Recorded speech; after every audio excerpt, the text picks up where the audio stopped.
નમસ્તે, જય માતાજી। તે 8 મહિનાના મોટા થયેલા પેટ અને કોઈ મંજિલ વિના સવારે ઘરેથી નીકળી તેની સાવકી માતાએ દયાનો એક પણ શબ્દ કહ્યા વિના તેની પાછળ દરવાજો બંધ કરી દીધો હતો અને પિતા દરવાજા પર ઊભા રહીને જમીન તરફ જોતા રહ્યા। કશું પણ કહેવાની હિંમત નહોતી। મીનાક્ષી આખો દિવસ કાચા રસ્તાઓ પર ચાલતી રહી, એવા દરવાજા ખખડાવતી રહી જે તેના પેટને જોઈને બંધ થઈ જતા હતા અને જ્યારે સૂરજ ક્ષિતિજમાં ડૂબવા લાગ્યો ત્યારે તેણે વિચાર્યું કે તે રાત એક વૃક્ષ નીચે વિતાવશે।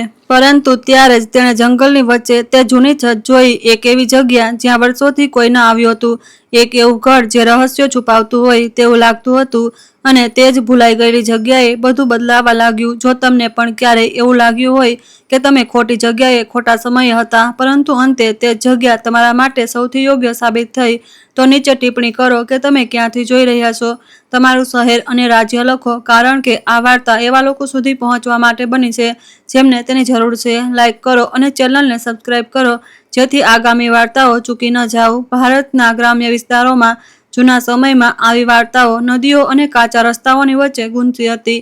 મીનાક્ષી 25 વર્ષની હતી અને તેનું જીવન અધૂરું લાગતું હતું।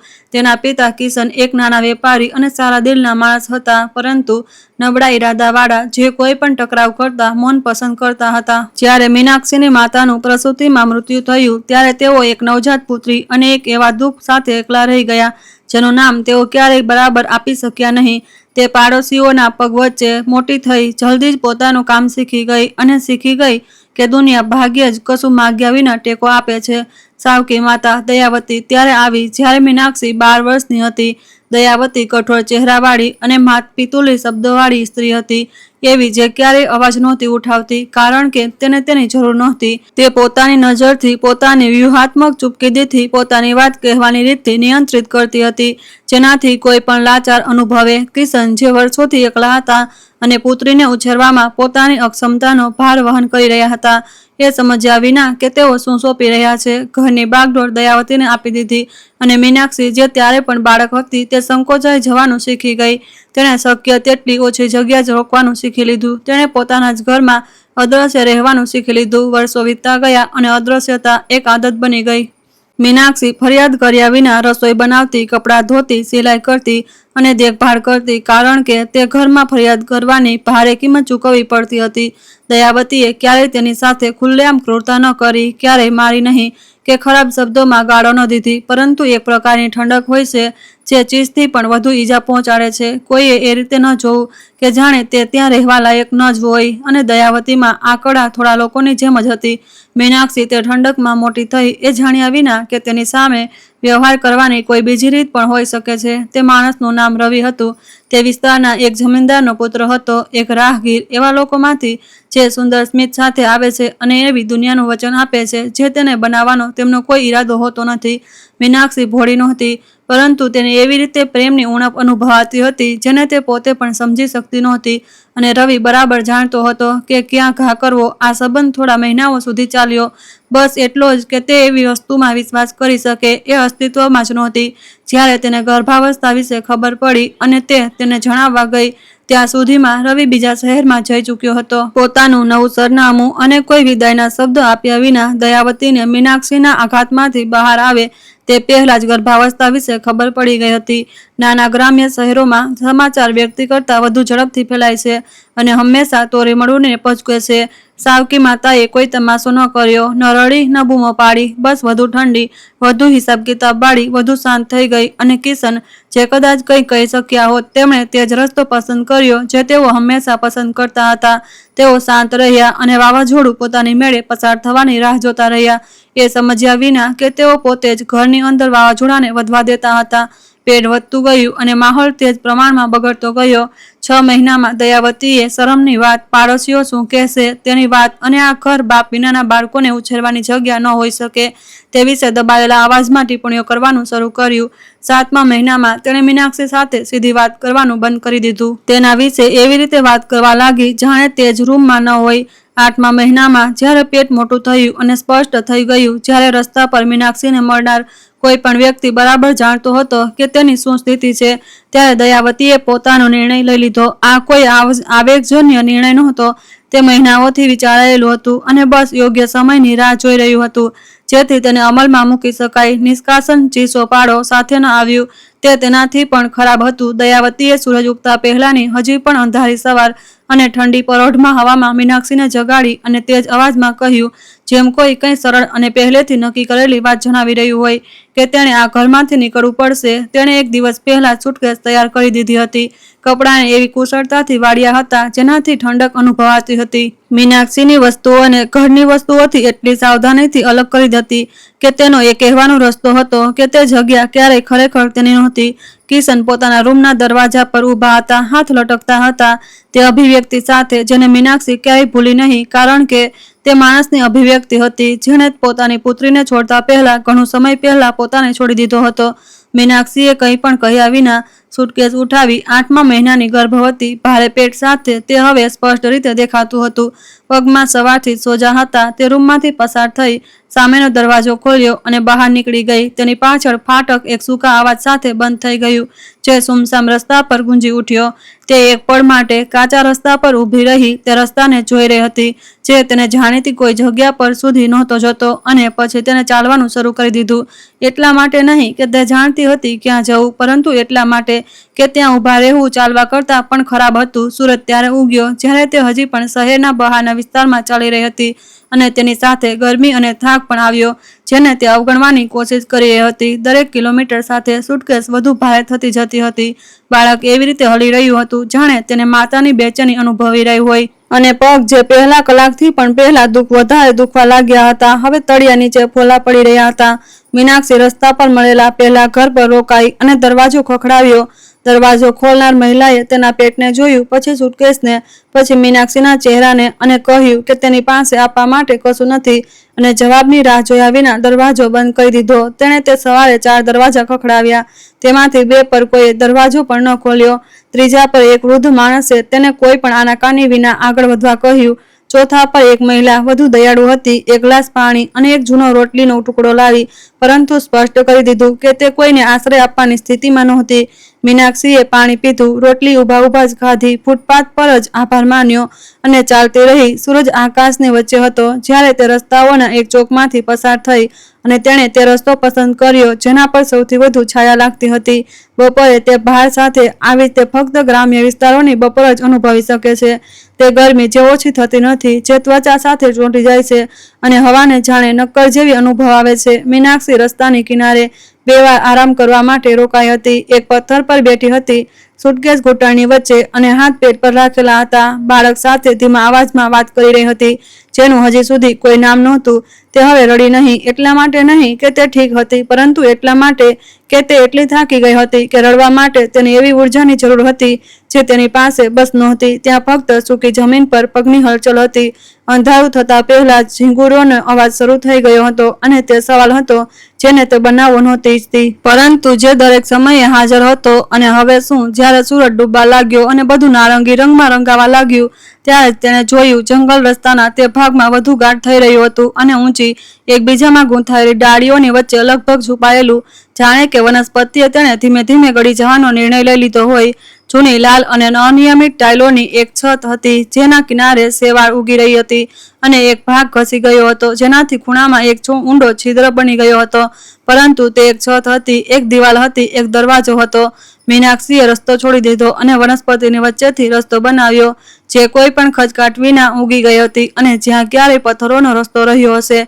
ડાળીઓ તેના હાથોથી ઘસાઈ રહી હતી. સૂકું ઘાસ તેના પગની પિંડીઓને ખંજવાળી રહ્યું હતું, પણ પેટ દરેક હિલચાલને વધુ ધીમી અને મુશ્કેલ બનાવી રહ્યું હતું.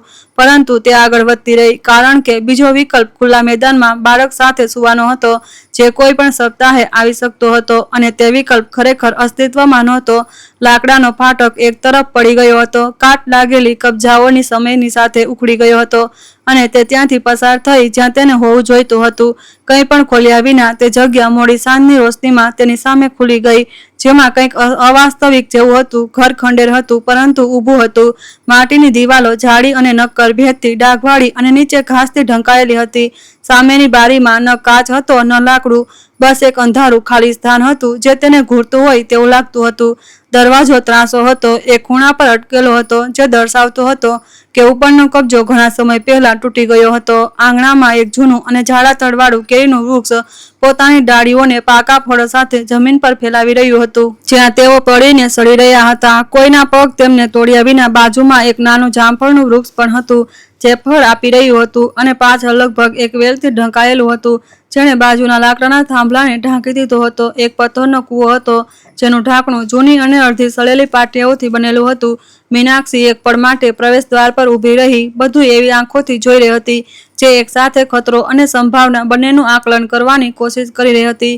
ત્યાં કોઈના રહેવાનું કોઈ સંકેત નહોતું, ન કપડાં સૂકવવાની દોરી પર હતા, ન કોઈ ધુમાડો, ન જ કોઈ માનવીય જીવનનો અવાજ. બસ એક બહુ મોડેથી ત્યજી દેવાયેલી જગ્યાની ભારે શાંતિ હતી.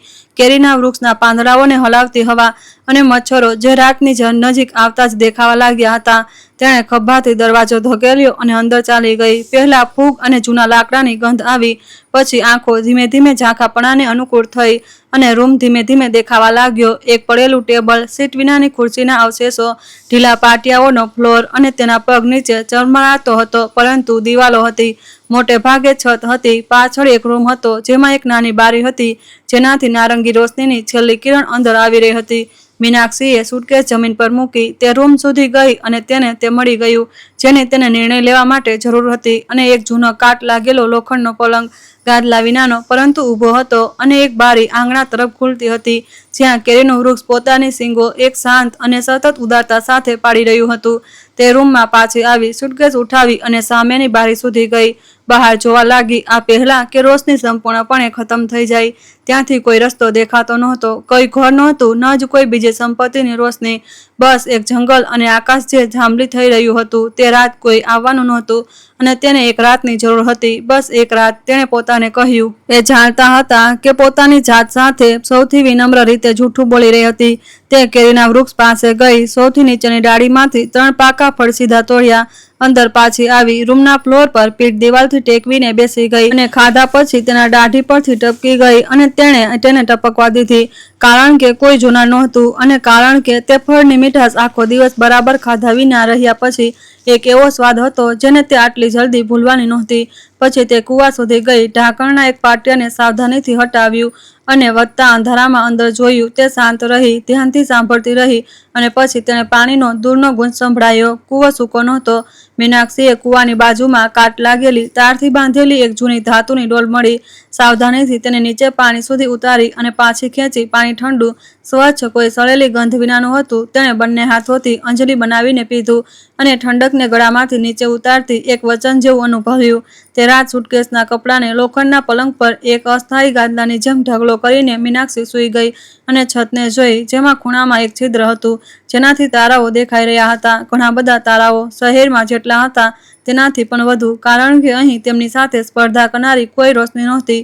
તેણે પોતાના હાથ પેટ પર રાખ્યા અને બાળકને એવી શાંતિથી હલતું અનુભવ્યું જે એક જવાબ જેવું લાગતું હતું. હજી જાણતી નહોતી કે તે જમીન કોને હતી, તે હજી જાણતી નહોતી કે તે રોકાઈ શકે છે કે નહીં, પરંતુ તે રાત ભલે તે કેટલું પણ શક્ય લાગે તે સૂઈ ગઈ. ઘરમાં બીજો દિવસ સૂરજ ઉગતા પહેલા શરૂ થઈ ગયો. મીનાક્ષી આખા શરીરમાં દુખાવા સાથે જાગી. લોખંડના પલંગ પર ગાદલા વિના પીઠ અકળાઈ ગઈ હતી. તેના બૂટમાં પગ હજી પણ સૂજેલા હતા જેને તેણે સૂતા પહેલા ઉતારવાની પણ હિંમત નહોતી કરી. એક પળ માટે ઊંઘ અને ચેતનાની વચ્ચેની તે ક્ષણમાં તેને ખબર હતી કે ક્યાં હતી. તે પછી છિદ્રવાળી છત દેખાઈ અને તારાઓ ગાયબ થઈ ચૂક્યા હતા. તેમની જગ્યા પર ઓઢનો ભૂખરો વાદળી રંગ લઈ ચૂક્યો હતો અને બધું પાછું આવી ગયું હતું. તે થોડી મિનિટો સુધી લેટી રહી, હાથ પેટ પર રાખ્યા, બાળકને શાંત અને ભારે અનુભવી રહી હતી અને પછી ઊભી થઈ ગઈ, કારણ કે લેટી રહેવાથી કંઈ થવાનું નહોતું. પહેલું કામ પાણીનું હતું. તેને ગઈ રાતે રસોઈના એક ખૂણામાં એક જૂની લોકીની કટોરી મળી હતી અને હવે તેણે તેનો ઉપયોગ કૂવામાંથી વધુ સાવધાનીથી પાણી કાઢવા માટે કર્યો. ડોલના રૂપમાં ઉપયોગ થતી અને ટીનને ડોલને ભરતી રહી અને તેને અંદર લઈ જતી. તેણે પોતાનો ચહેરો ધોયો, પોતાના પગ ધોયા જેમાં પાછલા દિવસના ફોલ્લાના ઘા હતા અને ઠંડા પાણીને એવું સારું અનુભવ્યું જેને વ્યક્ત કરવું મુશ્કેલ હતું. પછી તે આંગણામાં ગઈ અને કેરી તોડી અને પાછળ એક કેળનું વૃક્ષ મળ્યું જેને તેને ગઈ રાતના અંધારામાં નહોતું જોયું, જેમાં કેળાનો એક ઝુમખો હજી પણ લીલો હતો, પરંતુ કેટલાક કેળા કિનારીઓ પર પીળા પડવા લાગ્યા હતા. તેને આંગણામાં જ ઊભા કેરી અને કેળા ખાધા. સૂરજ ઉગી જ રહ્યો હતો અને પક્ષીઓ એવો અવાજ કરી રહ્યા હતા જેવો તેઓ ત્યારે કરે છે જ્યારે દુનિયા ફરીથી શરૂ થઈ રહી હોય છે. તે જ સવારે મીનાક્ષીએ તે જગ્યાએ બીજી આંખોથી જોવાનું શરૂ કર્યું. હવે તે ફક્ત રાત માટે છત શોધનાર આંખોથી નહોતી જોઈ રહી, પરંતુ તે આંખોથી જોઈ રહી હતી જેમને એ સમજવાની જરૂર હતી કે તેને કઈ વસ્તુ સાથે કામ કરવું છે. તે ધીમે ધીમે દરેક રૂમમાં ફરી દિવાલોને પોતાની હથેળીથી સ્પર્શ કરતી તપાસી, એ અનુભવતા કે ક્યાં માટી મજબૂત હતી અને ક્યાં તૂટી ગઈ હતી. મુખ્ય માળખું નક્કર હતું. જાડી દિવાલો ત્યજી દેવાનો સામનો છત કરતાં વધુ સારી રીતે કરી શકી હતી. જેણે બે જગ્યાએ ટાઇલો ગુમાવી દીધી હતી અને રોશની અને કદાચ વરસાદને પણ અંદર આવવા દેતી હતી. રસોઈનો માટીનો ચૂલો એક તરફ ફાટેલો હતો, પરંતુ આગનું ચેમ્બર હજી પણ કામ કરવા લાયક લાગતું હતું. પાછળની દિવાલ પાસે જતી જૂની અને એક અડધી સડેલી લાકડીઓનો એક ઢગલો હતો, પરંતુ તેમાં મિશ્રિત કેટલીક સૂકી લાકડીઓ હતી જેનાથી આગ સળગાવી શકાતી હતી. પાછળના આંગણામાં કેળના વૃક્ષ ઉપરાંત તેને એક જામફળનું વૃક્ષ પણ મળ્યું, જેને તેણે ગઈ સાંજે ઓળખી લીધું હતું. એક સંપૂર્ણપણે જંગલી ગુલાબનો છોડ જેણે આખા ખૂણાને ઘેરી લીધો હતો, અને છોડની એક પંક્તિ જેને તેણે લીંબુ ઘાસ તરીકે ઓળખી, તે જ જે પાડોશીઓ હંમેશા ચા બનાવવા માટે ઉપયોગ કરતા હતા જ્યારે કોઈને તાવ હોય કે હૃદય ગભરાતું હોય. તે ઊંચું અને ગાઢ ઉગી રહ્યું હતું, ફેલાયેલું હતું, કોઈ પણ ક્રમ વિના, પરંતુ જીવંત અને સુગંધિત હતું. પરંતુ પાછળ, જ્યાં વનસ્પતિ વધુ ગાઢ હતી, તેને કંઈક એવું મળ્યું જેને તેને રોકી દીધી. એક નાનું જૂનું બગીચો જેમાં પથ્થરોના ક્યારી સ્થાનોને ચિહ્નિત કરી રહ્યા હતા, સંપૂર્ણપણે ઘાસથી ઢંકાયેલો હતો, પરંતુ ક્યારીઓ હજી પણ જમીનના રૂપમાં દેખાઈ રહી હતી, અને તેમાંથી એકની અંદર કોઈ પણ માનવીય દેખભાળ વિના જીવવા પર ભાર મૂકતા ધાણા અને લીલી ડુંગળીના છોડ હતા, જેમણે વર્ષોથી પોતે જ બીજ વાવ્યા હતા અને જીદથી અંકુરિત થતા રહ્યા હતા. આણે મીનાક્ષીની અંદર કંઈક બદલી નાખ્યું. તે વધુ નહોતું. વાસ્તવમાં જે કંઈ પણ કરવાની જરૂર હતી તેની સામે તે બહુ ઓછું હતું. પરંતુ તે નાના છોડને એક એવી જગ્યાએ જીવન જોવા જેમાં બધાને મરવાનું છોડી દીધું હતું. તેમાં કંઈક ઊંડું આશાજનક હતું. એવું હતું જાણે જમીને હાર નહોતી માની ત્યારે પણ જ્યારે લોકોએ હાર માની લીધી હતી. તે ત્યાં જ નીચે બેઠી, પેટના કારણે મુશ્કેલીથી, અને લીલા ધાણાના પાંદડાઓ પર પોતાની આંગળીઓ ફેરવી, જેનાથી એક તીવ્ર અને સ્વચ્છ સુગંધ નીકળી, જેણે સ્થિર હવાને ભરી દીધી. તે થોડા સમય સુધી એમ જ રહી, જેને તે માપી ન શકી. એક ત્યજી દેવાયેલી ક્યારીમાં બેઠી હતી, હાથમાં ધાણાની ગંધ અને કંઈક એવું જે હજી પણ આશા નહોતી, પરંતુ તેના જેવું લાગવાનું શરૂ થઈ ગયું હતું. ત્રીજા દિવસે પહેલી મુલાકાત થઈ. મીનાક્ષી રસોઈમાં સૂકી લાકડીઓના ટુકડાઓથી માટીનો ચૂલો સળગાવવાની કોશિશ કરી રહી હતી, જેને તેણે અલગ રાખ્યા હતા. જ્યારે તેને આંગણાની જમીન પર પગલાંના અવાજો સંભળાયા. તે ભારે પગલાં હતા, કોઈ પણ ઉતાવળ વિનાના, એવા જાણે કોઈ જમીનથી પરિચિત હોય. તે ધીમેથી ઊભી થઈ, પોતાના હાથોને પોતાની સાડીમાં લૂછ્યા અને પાછળના દરવાજા સુધી ગઈ. એક વૃદ્ધ મહિલા આંગણાની વચ્ચે ઊભી હતી, માથા પર પૂડાની ટોપી, ઘૂંટણ સુધી ઘેરા રંગનો પોશાક અને હાથોમાં કપડાનો થેલો હતો. મીનાક્ષીએ એવી અભિવ્યક્તિ સાથે જોઈ રહી હતી જેમાં આશ્ચર્ય અને એવી ઉત્સુકતા ભળી હતી જેને તે છુપાવવાની કોશિશ પણ નહોતી કરી રહી. તે 60ના દાયકાના અંતમાં રહી હશે. ચહેરો તડકાથી કરચલીઓથી ભરેલો હતો, સફેદ વાળ અને કડક અંબોડામાં બાંધેલા હતા, અને નાની જીવંત આંખો કંઈ પણ ચૂકી નહોતી જતી. મહિલાએ કોઈ પણ ઔપચારિકતા વિના પોતાનું નામ જણાવ્યું. તે દાદીજી હતી. તે ત્યાંથી લગભગ 2 કિલોમીટર દૂર જંગલમાંથી પસાર થતા પગદંડીથી રહેતી હતી, અને એટલા માટે આવી હતી કારણ કે તેમણે પાછલી બપોરે તે જગ્યાની દિશામાંથી ધુમાડો નીકળતો જોયો હતો અને જાણવા માંગતી હતી કે શું થઈ રહ્યું હતું. તેણે આ તે ઉદ્દેશ્યતા સાથે કહ્યું જેણે તે પૂછવા માંગતી. કોઈ નાટકીયતાની જરૂર નહોતી કે તે શું જાણવા માંગે છે. મીનાક્ષીએ તે જ ઉદ્દેશ્યતા સાથે જવાબ આપ્યો, કારણ કે તેની પાસે ગોળ ગોળ વાત કરવાની ઉર્જા નહોતી. તેણે કહ્યું કે તે 2 દિવસ પહેલા આવી હતી, કે તે આશ્રય લઈ રહી હતી, કે તેને ખબર નહોતી કે તે સંપત્તિ કોની છે, અને તેણે કોઈ નુકસાન કર્યું નહોતું. દાદીજીએ રોકાયા વિના તેને સાંભળી, પોતાની આંખો 8 મહિનાના પેટ પર નીચી કરી, પછી તેના ચહેરા પર પાછી લાવી, અને એક પળ માટે એમ જ રહી, જે વધુ લાંબી લાગી. પછી તે રસોઈમાં ગઈ, થેલો ખોલ્યો. તેની અંદરથી મકાઈના લોટનું એક કાગળનું પેકેટ, ખારું ડુક્કરના માંસનો એક ટુકડો, મધની એક શીશી અને દોરાથી બાંધેલી જડીબુટ્ટીઓનો એક ગુચ્છો કાઢ્યો. તેમણે બધું પથ્થરના સિંક પર મૂકી દીધું, સ્વાભાવિક રીતે, જેમ કોઈ કમી પૂરી કરી રહ્યું હોય, અને કહ્યું કે ચૂલો વધુ સારી રીતે સળગે છે જો પહેલા પાતળી લાકડીઓ નીચે અને જાડી લાકડીઓ ઉપર મૂકવામાં આવે, અને તે કે કિનારીની તિરાડ ત્યાં સુધી કોઈ પરેશાની નથી કરતી જ્યાં સુધી ચૂલાની અંદર વરસાદ ન થાય.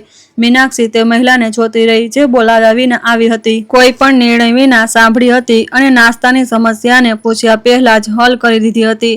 અને તેના આંખોમાં એવી બળતરા અનુભવાઈ જે ધુમાડાની નહોતી. દાદીજી આખી સવાર ત્યાં જ રહી. તેમણે મીનાક્ષીને ચૂલો યોગ્ય રીતે સળગાવવાનું શીખવ્યું. તેમણે સાથે મળીને શેકેલા લોટની રોટલી સાથે નાસ્તો કર્યો. તે તેની સાથે તે જગ્યા પર ફરી અને દરેક તેની સાથે મળીને ફરી અને દરેક તેના માટે તેમની સાથે મળીને કઈ વસ્તુ પર ટિપ્પણી કરતી રહી જે તેમણે જમીનની સમજ રાખનારની ચોકસાઈથી જોઈ. તેમણે કહ્યું કે કૂવો સારો હતો, તે છતનું લાકડું મજબૂત હતું અને પડેલી ટાઇલો થોડી મહેનતથી બદલી શકાતી હતી. તે આંગણાના લીંબુ ઘાસ ગર્ભાવસ્થાના છેલ્લા મહિનાઓ માટે સારી દવા હતી કારણ કે તે પીઠના દુખાવાને આરામ આપવામાં સારી રીતે ઊંઘમાં મદદ કરતી હતી. તેમણે આ વાતો તે સ્વાભાવિક રીતે કહી જેમ તેમણે ચૂલા વિશે વાત કરી હતી, જાણે કે તે વ્યાવહારિક માહિતી હોય જે કોઈને પણ હોવી જોઈએ. કોઈ પણ એહસાન કે મીનાક્ષીની સ્થિતિ પર નિર્ણયના બોજ વિના જતા પહેલા દાદીજી આંગણાના પ્રવેશદ્વાર પર રોકાઈ અને તે જગ્યા વિશે જણાવ્યું. તેમણે કહ્યું કે સંપત્તિ મોહન નામના એક વ્યક્તિની હતી જેને પોતાના માતા પિતા પાસેથી વારસામાં મળી હતી અને તે ત્યાંથી લગભગ 40 કિલોમીટર દૂર એક મોટા શહેરમાં રહેતો હતો. તે કોઈ ખરાબ માણસ નહોતો, તેમણે કહ્યું, પરંતુ તે ચૂપચાપ રહેનારો હતો. લગભગ 4 વર્ષથી વિધુર હતો અને જ્યારે તેની પત્નીનું મૃત્યુ થયું તો તેણે બસ તે જગ્યા પર આવવાનું બંધ કરી દીધું હતું. તે દર વર્ષે જમીનનો કર ચૂકવતો રહેતો હતો પરંતુ પછી ક્યારેય ન આવ્યો. જેમ કે તે જગ્યા એવી યાદો રાખતી હતી જેનાથી તે મળવા નહોતો ઈચ્છતો. છેલ્લી વાર કોઈએ તેને ત્યાં લગભગ 3 વર્ષ પહેલા જોયો હતો અને તે જગ્યા ધીમે ધીમે જંગલની વચ્ચે ભૂલાઈ ગયેલી થતી ગઈ.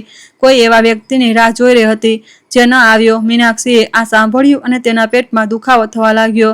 તે જગ્યાનો એક માલિક હતો. તે જગ્યાનો એક માલિક હતો અને કોઈ પણ સમયે તે માણસ આવી શકતો હતો અને તેને ત્યાંથી જવા માટે કહી શકતો હતો અને તેની પાસે રોકાવાનો કોઈ કાયદેસર તર્ક નહોતો. દાદીજીએ તેના વિચારોને વાંચી લીધા હશે કારણ કે જતા પહેલા તેમણે કહ્યું કે મોહન ભાગ્યે જ ક્યારેક જણાવ્યા વિના આવતો હતો કે જ્યારે તે જગ્યા પર જતો હતો તે કોઈ પરિચિતના માધ્યમથી પહેલાથી જણાવી દેતો હતો અને હાલમાં મીનાક્ષીની રસ્તાની કિનારે રહેવા કરતાં વધુ સુરક્ષિત ત્યાં હતી. તેમણે આ કહ્યું અને જંગલની પગદંડીથી એવા શાંત પગલાંથી ચાલી ગઈ જાણે કોઈ રસ્તાના દરેક પથ્થરને જાણતો હોય. આગામી દિવસોમાં મીનાક્ષીએ કામ કર્યું. આજ તે જાણતી હતી અને આજ કરવાની જરૂર હતી અને તેણે પોતાને એવી દ્રઢતાથી આમાં લગાવી દીધું જેણે તેને કોઈ પોતાને પણ આશ્ચર્ય કરી દીધી હતી. તેણે સૌથી જરૂરી વસ્તુથી શરૂઆત કરી, સફાઈ. તેણે રૂમ દર રૂમ ઝાડુ લગાવ્યું, વર્ષોથી સૂકા પાંદડા, માટી, કરોળિયાના ઝાડા હટાવ્યા જે સ્તરો દર સ્તરો બની ગયા હતા. તેણે પાટિયાઓના ફ્લોરને ભીના કપડાથી ત્યાં સુધી ઘસ્યું જ્યાં સુધી લાકડાની કાળી રંગત ગંદકીથી નીચેથી તેનો પેટર્ન બતાવવાનું શરૂ ન કરી દીધું. તેણે દિવાલોની તિરાડોને ભીની માટીથી ભરી જ્યાંથી હવા અંદર આવતી હતી. તેણે સામેના દરવાજાને એક પથ્થરની સહારો આપીને સીધો કર્યો જેથી તે જોર લગાવ્યા વિના બંધ થઈ જાય અને રસોઈ પર વિશેષ ધ્યાન આપવામાં આવ્યું કારણ કે ત્યાં જ બધું થતું હતું. માટીનો ચૂલો દાદીજીના નિર્દેશોનું પાલન કરતા દરરોજ સવારે વહેલા પ્રયાસમાં સળગવા લાગ્યો. મીનાક્ષીએ એક જૂના કેબિનેટના જામ થયેલા ડ્રોવરમાં બંધ કાચમાં કેટલીક માચીસની સળીઓ મળી જે હજી પણ કામ કરી રહી હતી. એક નાની શોધ પરંતુ તે એક જીત બરાબર હતી. ત્યાં એક કાટ લાગેલો તાંબાનો ઝરણો, ઢાંકણ વિનાનું એક લોખંડનું વાસણ, 2 તૂટેલી પ્યાલીઓ અને કોઈ પણ સ્પષ્ટ તિરાડ વિનાની એક ઊંડી પ્લેટ પણ હતી. આ થોડું હતું પણ શરૂઆત કરવા માટે પૂરતું હતું અને શરૂઆત કરવા માટે તે જ હતું જેની તેને જરૂર હતી. દાદીજી ગુરુવારે પાછી આવી જેમ કે તેમણે યોજના બનાવી હોય. જો કે તેમણે કંઈ પણ યોજના નહોતી બનાવી. આ વખતે તે એક પેકેટ લોબિયા, કાપડામાં વીંટાયેલું પનીરનો એક ટુકડો અને માટીના એક ગોળામાં મૂળવાળી ફુદીનાની એક રોપ લઈ આવી. તેણે કહ્યું કે ફુદીનો નવી ક્યારીમાં લગાવવામાં આવનારી પહેલી વસ્તુ હોય છે કારણ કે તે સરળતાથી ઉગી જાય છે, દેખભાળની જરૂર નથી હોતી અને કીડાઓને દૂર રાખે છે. તેમણે મીનાક્ષી દ્વારા પાછલા દિવસોમાં સાફ કરાયેલા ધાણા અને લીલી ડુંગળીના છોડને બાજુમાં આંગણાના એક તડકાવાળા ખૂણામાં રોપ લગાવ્યો. દાદીજીએ ઘરમાં કરેલા કામની પ્રશંસા કરી. તે રૂમોમાં ફરી દિવાલોને પોતાની આંગળીઓના ટેરવાથી ખખડાવીને તપાસી અને કહ્યું કે સંરચના ખરેખર સારી હતી. તે જ સાંજે મીનાક્ષીએ ટુકડે ટુકડે જણાવ્યું કે શું થયું હતું. એક વારમાં નહીં, નાટકીય રીતે નહીં, પરંતુ એમ જેમ સાચી વાર્તાઓ ટુકડાઓમાં બહાર આવે છે જ્યારે વ્યક્તિ બધું અંદર નથી રાખી શકતો. દાદીજી કામ કરતી વખતે સાંભળતી હતી. આંગણાની જડીબુટ્ટીઓને ઓળખવાનું શીખવતા, લીંબુ ઘાસની ચા યોગ્ય રીતે બનાવવાનું શીખવતા. તે વચ્ચે નહોતી ટોકતી, બિનજરૂરી સવાલ નહોતી પૂછતી, વણમાગી સલાહ નહોતી આપતી, બસ સાંભળતી હતી અને ક્યારેક માથું હલાવતી હતી. તે શાંત બુદ્ધિમત્તા સાથે જેણે દુનિયામાં ઘણું બધું થયું જોયું હોય અને જાણતી હતી કે લોકોના મોટા ભાગના દુઃખને ટિપ્પણીથી નહીં પરંતુ ગવાહીની જરૂર હોય છે. બીજા સપ્તાહમાં મીનાક્ષીએ જૂના બગીચાની ક્યારીને ફરીથી શરૂ કરી. આંગણાના એક ખૂણામાં મળેલી જૂની ખુરપીથી ઘાસ હટાવી જેનો તૂટેલો હેન્ડલ તેણે એક સીધી ડાળીના તારથી બાંધીને ઠીક કર્યો હતો. તેણે ધીમે ધીમે કામ કર્યું કારણ કે પેટ ગુરુત્વાકર્ષણનું કેન્દ્ર બની જતું હતું અને તેને અવારનવાર પીઠને આરામ આપવા માટે રોકાવું પડતું હતું. પરંતુ તેણે દરરોજ એક ઇંચ જમીન પર કામ કર્યું. સફાઈ કરતા, ઢીલું કરતા, પથ્થરો કાઢતા. તે શારીરિક પ્રયાસમાં કંઈક ધ્યાન જેવું હતું. વિચારોને શાંત કરવાનો એક રસ્તો. જે બંધ દરવાજા, પિતાની ભાવિન ચહેરા, તે રસ્તા પર પાછા ફરતા હતા જેના પર તે જાણ્યા વિના ચાલી હતી. જ્યારે હાથ જમીન પર કામ કરતા હતા તો મગજ આરામ કરતું હતું. બીજા સપ્તાહની એક બપોરે તેણે તે જગ્યાના પ્રવેશદ્વાર પર એક ઘોડાનો અવાજ સાંભળ્યો. મીનાક્ષી આંગણામાં હતી જ્યારે જમીન પર ખરીઓના અવાજ આવ્યા અને તે ધીમેથી ઊભી થઈ, પોતાના હાથોને પોતાની સાડીથી લૂછતી. તે પ્રત્યક્ષતા સાથે દિલથી ઝડપથી ધડકતું અનુભવી રહી હતી, જેમાં ડર અને અનિવાર્યતા ભળી હતી. જંગલમાંથી આવતા રસ્તા પરથી એક ઘેરા રંગના ઘોડા પર બેઠેલો એક માણસ પડેલા ફાટકમાંથી પસાર થયો અને જમીનની વચ્ચે રોકાઈ ગયો. બહાલ કરાયેલા ઘર, સાફ આંગણું અને તેને જોતો રહ્યો. તે લગભગ 38 વર્ષનો હશે, કદાચ 40. પહોળા ખંભા, તડકાથી બળેલી ત્વચા, એવા વ્યક્તિની બંધ અભિવ્યક્તિ જેને આશ્ચર્યચકિત થવાની આદત નહોતી. તે એક પળ માટે એમ જ રહ્યો, જે લાંબી લાગી. બસ ઘોડા પરથી ઉતર્યા વિના જોઈ રહ્યો હતો. પછી તે નીચે ઉતર્યો, પોતાના જાનવરને કેરીના વૃક્ષની એક ડાળીથી એવી સ્વસંચાલિત હાવભાવ સાથે બાંધી દીધો જેમ તેણે તે ઘણીવાર કર્યું હોય. જ્યાં મીનાક્ષી ઊભી હતી ત્યાં સુધી ચાલ્યો અને એક ગંભીર અને કોઈ પણ ભાવના વિનાના અવાજમાં પૂછ્યું કે તે કોણ હતી અને તેની સંપત્તિ પર શું કરી રહી હતી. આ કોઈ આક્રમક સવાલ નહોતો, તે ખબર હતી. તે કોઈ એવા વ્યક્તિનો સવાલ હતો જે બસ એક હકીકત પુષ્ટિ કરી રહ્યો હતો અને નિર્ણય લેતા પહેલા સ્પષ્ટીકરણની રાહ જોઈ રહ્યો હતો. મીનાક્ષીએ સાચું કહ્યું કારણ કે તેની પાસે બીજું કંઈ નહોતું. તેણે પોતાનું નામ જણાવ્યું. તેને કહ્યું કે તે કોઈ પણ જગ્યા વિના આવી હતી. તેણે પૂછ્યા વિના આશ્રય લીધો કારણ કે તેને છતની જરૂર હતી અને તેણે ત્યાં આવ્યા પછીથી તે જગ્યાની ઇજ્જતથી દેખભાળ કરી હતી. તે માણસે કહ્યું કે તે મોહન હતો. મોહન, તે જમીનનો માલિક. 20 વર્ષથી વધુ સમયથી આ કહેવા પછી તે એક પળ માટે ચૂપ રહ્યો. તેણે આંખોથી જોતો રહ્યો, જે કંઈ પણ નહોતી જણાવતી. પછી તેણે પેટને જોયું, પછી ઘરને, પછી સાફ આંગણાને. તેણે જમીન પર એક ધીમી પરિક્રમા કરી. તે દરવાજાને તપાસ્યો, જે હવે બરાબર બંધ થતો હતો. રૂમમાં અંદર જઈને સરકતા ચૂલાને, લગાવેલા ફુદીનાને, વ્યવસ્થિત લાકડીઓના ઢગલાને જોયો. તે જ ભાવહીન અભિવ્યક્તિ સાથે તેની પાસે પાછો આવ્યો અને તે જ કોઈ પણ ભાવના વિનાના અવાજમાં કહ્યું કે તે હાલમાં રોકાઈ શકે છે. તે કે સ્થિતિનું મૂલ્યાંકન કરશે કે તેની વિચારવાની જરૂર. તેણે બીજું કંઈ ન કર્યું. તે પોતાના ઘોડા પાસે પાછો ગયો, તેને ખોલ્યો, સવાર થયો અને તે જ રસ્તેથી પાછો ચાલ્યો ગયો જેમાંથી આવ્યો હતો. પાછળ ફરીને ન જોયું. મીનાક્ષી આંગણાની વચ્ચે ઊભી રહી, પોતાના હાથોને પેટ પર બાંધ્યા, ખરીઓના અવાજને દૂર થતા સાંભળતી રહી જ્યાં સુધી શાંતિ પાછી ન આવી ગઈ. તે જાણતી નહોતી કે આનો શું મતલબ હતો. તે જાણતી નહોતી કે શું તે કાલે એક અલગ નિર્ણય સાથે પાછો આવશે. શું તે કોઈને તેને જબરદસ્તી હટાવવા માટે મોકલશે. શું તે બસ આગામી 3 વર્ષો માટે ફરીથી ગાયબ થઈ જશે.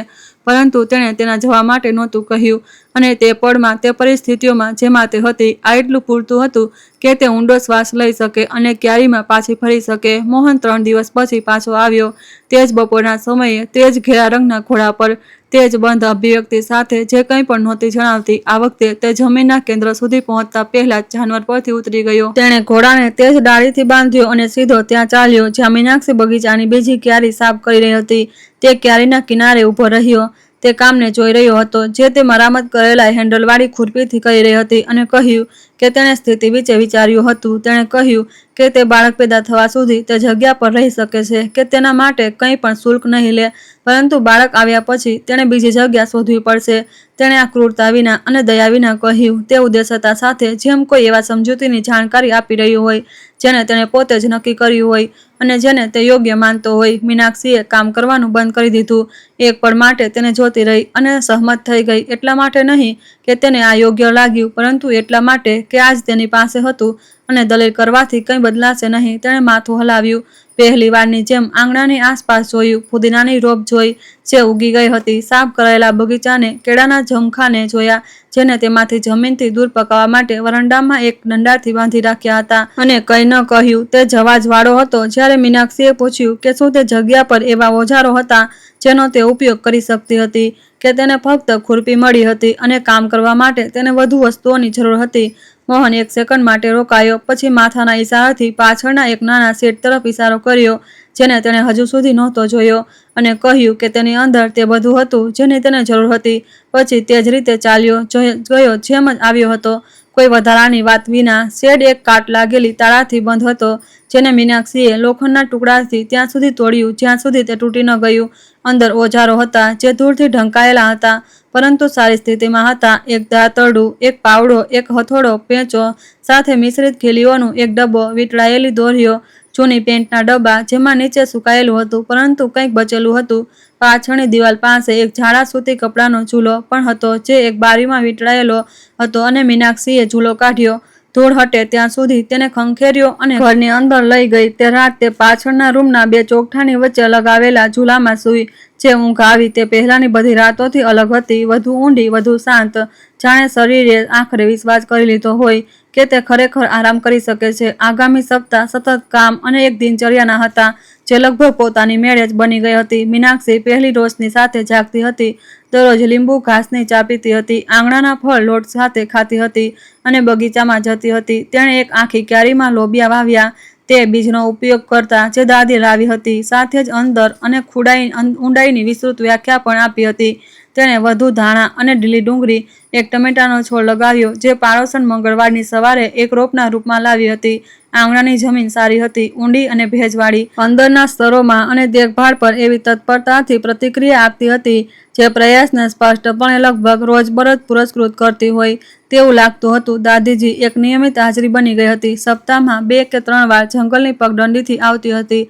હંમેશા થેલામાં કંઈક ને કંઈક હોય અને હંમેશા એક વિશિષ્ટ જ્ઞાન હોય જેની મીનાક્ષીને તે સમયે બરાબર જરૂર હતી. તે જડીબુટ્ટીઓ વિશે એવા ધૈર્યથી શીખવતી હતી જે જબરદસ્તી નહોતું લાગતું. તે લીંબુના ઘાસને છાયામાં ઊંધું લટકાવીને કેવી રીતે સૂકવવામાં આવે જેથી તેનું આવશ્યક તેલ સુરક્ષિત રહે તે બતાવતી હતી કે પીઠના દુખાવા માટે કેળના પાંદડાનો લેપ કેવી રીતે બનાવવામાં આવે જે પેટનું વજન વધવા સાથે વધુ વાર થવા લાગ્યો હતો. બંનેની વચ્ચે એક એવી આત્મીયતા હતી જેને હાજર રહેવા માટે વધુ શબ્દોની જરૂર નહોતી. તે સ્નેહોમાંથી એક જે તે લોકોની વચ્ચે બને છે જે કોઈ મૌલિક વસ્તુમાં એકબીજાને ઓળખે છે એ જણાવ્યા વિના કે તે શું છે. આ દાદીજી હતી જેમણે શેઠ ઘનશ્યામ વિશે પહેલી વખત ખબર લાવી. તે શહેરના એક વેપારી હતા, એક મોટા ગોદામ અને વિસ્તારમાં કેટલીક જમીનોના માલિક હતા. સંપત્તિ અને પ્રભાવવાળા માણસ હતા જે લાંબા સમયથી મોહનની તે જગ્યા પર નજર રાખી રહ્યા હતા. પાડોશણે આ વાત એક બપોરે જણાવી જ્યારે બંને લોબિયાની ક્યારી સાફ કરી રહી હતી. તે ધીમા અવાજમાં જેમ કોઈ મહત્વપૂર્ણ જાણકારી આપી રહ્યો હોય. ગપસપનો ભાર આપ્યા વિના તેમણે કહ્યું કે ઘનશ્યામે પાછલા વર્ષોમાં ઓછામાં ઓછા 2 વાર ખરીદવાનો પ્રસ્તાવ આપ્યો હતો અને મોહને બંને વાર કોઈ પણ સ્પષ્ટીકરણ વિના ના પાડી દીધી હતી. તેમણે એ પણ કહ્યું કે ઘનશ્યામ એવો માણસ નહોતો જેને ના સાંભળવાની આદત હતી અને જ્યારથી તે જગ્યા પર એક મહિલાના રહેવાની ખબર શહેરમાં ફેલાઈ હતી તેણે સ્થિતિ વિશે સવાલ પૂછવાનું શરૂ કરી દીધું હતું. મીનાક્ષીએ આ સાંભળ્યું અને વધુ ટિપ્પણી કર્યા વિના તેને પોતાના અંદર રાખી લીધું. તેને વધુ તાત્કાલિક ચિંતાઓ હતી. બાળક ભારે થતું જઈ રહ્યું હતું.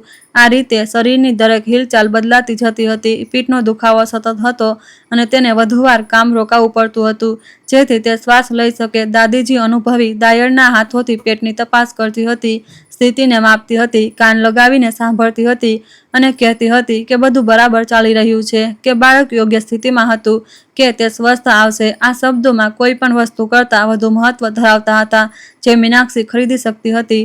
મોહન ત્રીજી વાર શનિવારની સવારે તે જગ્યા પર પાછો આવ્યો અને આ વખતે વધુ સમય સુધી રોકાયો. તે આવ્યો અને મીનાક્ષીને રૂમના ફ્લોરની એક ઢીલી પાટિયાને હથોડા પર ખીલીઓથી ઠીક કરતી જોઈ. તેણે તેને શેડમાંથી કાઢ્યા હતા અને પ્રવેશદ્વાર પર ઊભો રહ્યો. અંદર આવતા પહેલા એક પળ માટે જોતો રહ્યો. તેણે કામ ન રોક્યું. તે ધીમે ધીમે રૂમોમાં ફર્યો, હાથ ખિસ્સામાં નાખેલા હતા અને જ્યારે તે રૂમમાં પાછો આવ્યો તો દિવાલથી ટેકાવેલા તેને કામ કરતા જોતો રહ્યો. તે ચૂપકીદીમાં એક અલગ ગુણવત્તા હતી, ઓછી શત્રુતા, પરંતુ એક પ્રકારની બેચેની હતી કે જે તે જોઈ રહ્યો હતો તેની સાથે શું કરવું છે. થોડા સમય પછી તે પાટિયાની બીજી તરફ ઘૂંટણીએ બેસી ગયો અને તેને સ્થિર કરવા માટે શીરો પકડી લીધો. જ્યારે તે ખીલી ઠોકી રહી હતી તેણે કંઈ ન કહ્યું, બસ પકડી રહ્યો. તેમણે લગભગ 1 કલાક સુધી એમ જ કામ કર્યું. તે ખીલી ઠોકતી રહી અને તે પકડી રહ્યો. આ વિશે થોડી વાતો કરતા રહ્યા કે પાટિયાને ક્યાંથી કાપવું અને કઈ ખીલી વધુ સારી રીતે રહેશે. આ લાકડાના અને ઓજારો વિશેની એક વાતચીત હતી જેમાં કોઈ સ્પષ્ટ ઉત્પાત નહોતો, પરંતુ તે શાંત નિકટતામાં કંઈક એવું હતું જે પાછલી મુલાકાતોથી અલગ હતું. જ્યારે તેમણે કામ પૂરું કરી લીધું તો મોહન ઊભો થઈ ગયો, પોતાના હાથોને પોતાની પતલૂનથી લૂછ્યા અને ઠીક કરેલા ફ્લોરને જોયો. તેણે કહ્યું કે આ સારું બની ગયું હતું. મીનાક્ષીએ કહ્યું કે તે બની ગયું હતું અને તે થોડીવાર વધુ રોકાયો. આ વખતે આંગણામાં એક થડ અને બે પથ્થરોની વચ્ચે બનેલી એક બેન્ચ પર બેઠો હતો. તેના કહ્યા વિના તેના દ્વારા બનાવેલી ચા પી રહ્યો હતો. વધતા બગીચાને બંધ અભિવ્યક્તિ સાથે જોઈ રહ્યો હતો, જે હજી પણ કંઈ પણ પ્રગટ નહોતી કરતી, પરંતુ જે હવે ઠીક ઠંડક નહોતી. તે જ દિવસે તેણે જણાવ્યું, તેના પૂછ્યા વિના, કે તેની પત્નીનું ત્યાં તે જગ્યા પર મૃત્યુ થયું હતું. બીમારીથી નહીં, ન જ કોઈ દુર્ઘટનાથી, તેણે કહ્યું, પરંતુ એક પ્રસૂતિની જે ઠીક ન થયું. બાળક પણ નહોતું બચ્યું. તેણે આ બગીચાને જોતા કહ્યું કે તે સીધા અવાજમાં જેમ કોઈ એવી વાત જણાવી રહ્યું હોય જેણે તેણે પોતાનાથી ઘણીવાર જણાવી હોય, જ્યાં સુધી આંસુ રોકાઈ ન ગયા હોય. અને પછી તે ચૂપ થઈ ગયો. મીનાક્ષી થોડીવાર સુધી કંઈ ન બોલી. પછી તેણે કહ્યું કે તેને બહુ અફસોસ છે, એટલા માટે નહીં કે આ કહેવાવાળી સાચી વાત હતી, પરંતુ એટલા માટે કે તે સાચું હતું. મોહને માથું હલાવ્યું અને ઊભો થઈ ગયો. જતા પહેલા તેણે તેના પેટને જોયું અને કહ્યું કે દાદીજી સારી દાયણ હતી. તેમને બહુ અનુભવ હતો કે તે સારા હાથોમાં હતી. પછી તે ચાલ્યો ગયો અને મીનાક્ષી થડની બેન્ચ પર ચાનો પ્યાલો હાથમાં લીધા બેઠી રહી. આખરે એ સમજી ગઈ કે તે માણસે 3 વર્ષ સુધી તે જગ્યાને કેમ છોડી દીધી હતી. શેઠ ઘનશ્યામ સપ્તાહના એક બપોરે જણાવ્યા વિના ધમકાવ્યા. એક સારા ઘોડા પર સવાર થઈને અને એક યુવાન છોકરા સાથે જે એક સુટકેસ લીધા હતો. તે લગભગ 50 વર્ષનો માણસ હતો. સારી ખોરાકવાળું પેટ, પહોળી કિનારીવાળી ટોપી, મુસ્કાન જે અભિવ્યક્તિ પહેલા પહોંચતી હતી તે એવી રીતે જમીનમાં ઘૂસી ગયો જાણે તે તેની હોય, અને વરંડા સુધી ચાલ્યો ગયો જ્યાં મીનાક્ષી એક પાટ પર પેબંધ સીવી રહી હતી. તે સ્વાભાવિક રીતે જેમ કોઈ એવી સંપત્તિ જોવા આવ્યો હોય જેને તે પહેલાથી જ લગભગ હાંસલ કરી ચૂક્યો હોય. તેણે પોતાનું નામ અને વેપારીનું પદ જણાવ્યું. તેણે કહ્યું કે તેને તેના વિશે સાંભળ્યું હતું. તેણે કહ્યું કે તે મોહનનો જૂનો મિત્ર હતો અને તે જગ્યા વિશે તે માપીતુલી પરિચિતતા સાથે વાત કરવાનું શરૂ કરી દીધું, જેમ કોઈ વાસ્તવમાં શું કરવા માંગે છે તેના પહેલા જમીનની તપાસ કરી રહ્યો હોય. સંપત્તિની સ્થિતિ અને તેના દ્વારા કરાયેલા કામ વિશે થોડી મિનિટોની વાતચીત પછી ઘનશ્યામ મુદ્દા પર આવ્યો અને તેણે કહ્યું કે મોહન તે જગ્યાને વેચવાનું વિચારી રહ્યો હતો, કે શરતો સારી હતી અને જ્યારે વેચાણ થાય તો તેને સ્વાભાવિક રીતે ખાલી કરવું પડે. તેણે આ એક સ્મિત સાથે કહ્યું જે વિનમ્ર થવાનો ઈરાદો રાખતી હતી, પરંતુ ફક્ત માપીતુલી હતી, અને તેની પ્રતિક્રિયાની રાહ જોવા લાગ્યો. મીનાક્ષીએ તે બેબંધ વાળ્યું જેને તે સીવી રહી હતી. તેને શાંતિથી પોતાના ઘૂંટણ પર રાખ્યું અને પૂછ્યું કે શું મોહને તેને આ વ્યક્તિગત રૂપે જણાવ્યું હતું. ઘનશ્યામ એક સેકન્ડ માટે હિચકાયો, બસ એક સેકન્ડ માટે, પરંતુ તેણે જોયું. તેણે કહ્યું કે તેમણે હાલમાં જ વાત કરી હતી જે વસ્તુઓ આ દિશામાં આગળ વધી રહી હતી. મીનાક્ષીએ કહ્યું કે જ્યારે મોહન પોતે તેને આ જણાવવા આવશે તો તે યોગ્ય જવાબ આપશે. ત્યાં સુધી તેની પાસે કોઈ વાત કરવા માટે નહોતી. ઘનશ્યામને આની અપેક્ષા નહોતી. મુસ્કાન સ્વાભાવિક કરતાં વધુ સમય સુધી બની રહી, પછી ગાયબ થઈ ગઈ. તેણે તેને આંખોમાં એક અલગ મૂલ્યાંકન સાથે જોયો, જાણે તે કંઈક ફરીથી ગણના કરી રહ્યો હોય, અને પછી તેણે પોતાની ટોપી પાછી પોતાના માથા પર રાખી અને કહ્યું કે તે એક મજબૂત રાયવાળી મહિલા હતી. તેણે આ એમ કહ્યું જાણે આ કોઈ સમસ્યા હોય. મીનાક્ષીએ જવાબ ન આપ્યો. તે સુટકેસવાળા છોકરા સાથે ચાલ્યો ગયો અને તે વરંડામાં ખરીઓના અવાજને દૂર જતા સાંભળી રહી. તેનું દિલ જે તેના ચહેરા પર દેખાતી ઝડપ કરતાં વધુ ઝડપથી ધબકી રહ્યું હતું. તે જ સપ્તાહે મોહન બોલાવ્યા વિના આવ્યો. મીનાક્ષી કૂવામાંથી પાણી ભરી રહી હતી જ્યારે તેણે તેને આવતા સાંભળ્યો અને તરત જ અનુભવ્યું કે આ પાછલી વારથી અલગ હતું. પગલાં વધુ ઝડપી હતા, અભિવ્યક્તિ બોજલ હતી. તે સીધો મુદ્દા પર આવ્યો. ઘનશ્યામ શહેરમાં તેની સાથે વાત કરવા ગયો હતો. તેણે એક નવો ખરીદવાનો પ્રસ્તાવ આપ્યો હતો અને આ વખતે તેણે મીનાક્ષીની સ્થિતિને એક તર્ક તરીકે જણાવી હતી, એમ કહેતા કે સંપત્તિ પર એક ગેરકાયદેસર કબજેદાર હતો જે કોઈ પણ વેચાણ પ્રક્રિયાને જટિલ બનાવી રહ્યો હતો અને તેને જલ્દીથી જલ્દી હલ કરવું વધુ સારું રહેશે. મોહને કહ્યું કે તેણે એકવાર ફરી પ્રસ્તાવ ઠુકરાવી દીધો હતો, પરંતુ તેને ખબર હોવી જોઈએ કે ઘનશ્યામ અહીં નહીં રોકાશે. મીનાક્ષીએ ડોલ જમીન પર રાખી અને તેને જોવા લાગી. તેણે પૂછ્યું કે તે પ્રસ્તાવોને કેમ ઠુકરાવી રહ્યો હતો. મોહન એક પળ માટે ચૂપ રહ્યો. ઘરને, આંગણાને, તે બગીચાને જોયો જે ઉગી રહ્યો હતો જ્યાં પહેલા ફક્ત ઘાસ હતી. તેણે કહ્યું કે તેને બરાબર ખબર નથી. તેણે કહ્યું કે કદાચ એટલા માટે હતું કારણ કે તે વેચવું ત્યાં થયેલી વસ્તુઓને ભૂંસી નાખવા જેવું હતું, અને ભલે તે જગ્યા કેટલી પણ પીડાદાયક કેમ ન હોય, ભૂંસી નાખવું યોગ્ય નથી. લાગતું હતું કે શબ્દોમાં એક નગ્ન ઈમાનદારી હતી જેની મીનાક્ષીને અપેક્ષા નહોતી, અને તે થોડી વાર સુધી કંઈ ન બોલી. બસ ત્યાં તેની સાથે આંગણાની ચૂપકીદીમાં ઊભી રહી, જ્યાં ભીની માટી અને લીંબુ ઘાસની ગંધ હતી. આવનારા દિવસો એક અલગ રીતે તણાવપૂર્ણ હતા. ઘનશ્યામે અન્ય માધ્યમોથી કામ કરવાનું શરૂ કરી દીધું. પરિચિતોના માધ્યમથી આ સંદેશ મોકલ્યો કે તે જગ્યા તેમ પણ વેચી દેવામાં આવશે. શહેરમાં આ અફવા ફેલાવી કે સંપત્તિ પર એક અનિયમિત સ્થિતિ હતી. એક પૃષ્ઠભૂમિ ઘોઘાટ પેદા કર્યો જેને દાદીજી વધતી ચિંતા સાથે પકડી રહી હતી અને આગળ વધારી રહી હતી. એક સવારે મીનાક્ષીએ તે જગ્યા સુધી પહોંચવાની પગદંડીનો ફાટક મળ્યો. કોઈ ધારદાર વસ્તુથી ખંજવાળેલા એક નાનો પરંતુ જાણી જોઈને કરાયેલો નિશાન, એવો જે દુર્ઘટનાથી નથી થતો. તે જ દિવસે મોહન આવ્યો. નિશાન જોયો. તેને એક લાંબા પળ માટે જોતો રહ્યો અને કંઈ ન કહ્યું, પરંતુ રોકાયેલો રહ્યો. તે બાકીની બપોર મીનાક્ષી સાથે વાળના એક ભાગની મરામત કરવામાં લાગ્યો રહ્યો, જેને મજબૂત કરવાની જરૂર હતી, કોઈને પણ એ જણાવ્યા વિના કે શું થઈ રહ્યું હતું. બંનેની વચ્ચે એક સંચાર બની રહ્યો હતો જેને વધુ શબ્દોની જરૂર નહોતી. કામ અને ચૂપકીદીનો એક તાલમેલ જેને મીનાક્ષી દુર્લભ માનતી હતી, કારણ કે તેણે વર્ષો એવા ઘરમાં વિતાવ્યા હતા જ્યાં ચૂપકીદી એક હથિયાર હતી, ન કે મિલીભગત. આ અલગ હતું. એવી ચૂપકીદી જેમાં બે લોકો એક સાથે રહે છે કારણ કે તેઓ એમ જ ઠીક છે, કારણ કે બીજાની હાજરી જ પૂરતી છે, કારણ કે વાત કરવી લગભગ એક અવરોધ હશે. ગુરુવારની એક બપોરે ઘનશ્યામ તે જગ્યા પર પાછો આવ્યો, અને આ વખતે પાછલી મુસ્કાન વિના. તે બે પુરુષો સાથે હતો જેને તે નહોતી જાણતી. તે જમીનની વચ્ચે રોકાયા અને એક એવા અવાજમાં કહ્યું કે હવે દસ્તાના થવાની કોઈ કોશિશ નહોતું કરી રહી, કે સંપત્તિ અનિયમિત કબજાને પડકારવા માટે એક પ્રક્રિયા ચાલી રહી હતી, કે તેને અધિકારીઓને બોલાવતા પહેલા સ્વેચ્છાએ ખાલી કરવા માટે એક સપ્તાહનો સમય હતો. આ જૂઠ હતું. તે લગભગ નિશ્ચિતપણે જાણતી હતી કે આ જૂઠ હતું, પરંતુ આ તે પ્રકારનું જૂઠ હતું જે કામ કરે છે, કારણ કે તે અસુરક્ષિત. તે જ પૂરતી ઝડપથી તપાસ કરી શકતો. તેણે એક પળ માટે બાળકને જોરથી હલતું અનુભવ્યું, જાણે તે પણ ધમકી અનુભવી રહ્યું હોય, અને પોતાના હાથને પેટ પર રાખ્યો. એક એવો હાવભાવ જે એક સાથે સુરક્ષા અને પોતાને શાંત કરવાની કોશિશ હતો. આ પહેલા કે તે જવાબ આપે, તેમણે જંગલની પગદંડીથી આવતા પગલાંનો અવાજ સાંભળ્યો. દાદીજી પોતાના થેલા સાથે જમીનમાં આવી અને પુરુષોને જોઈને રોકાઈ ગઈ. તેમણે તે નાની આંખોથી દ્રશ્યનું આકલન કર્યું જે કંઈ પણ નહોતી ચૂકી જતી, અને એક પણ શબ્દ કહ્યા વિના મીનાક્ષીની બાજુમાં ઊભી થઈ ગઈ. તે બસ એક વૃદ્ધ મહિલા હતી જેના હાથમાં કપડાનો થેલો હતો, પરંતુ તેમના ખભામાં એક એવી દ્રઢતા હતી જે જગ્યા રોકતી હતી. ઘનશ્યામે તેમને જોયા, પછી મીનાક્ષીને, પછી પેટને, અને કહ્યું, આ તેનો નિર્ણય હતો, પરંતુ વાસ્તુઓની જટિલ બનાવવા માટે તેનો પસ્તાવો થશે. તેણે પોતાની પીઠ ફેરવી અને બંને પુરુષો સાથે ચાલ્યો ગયો.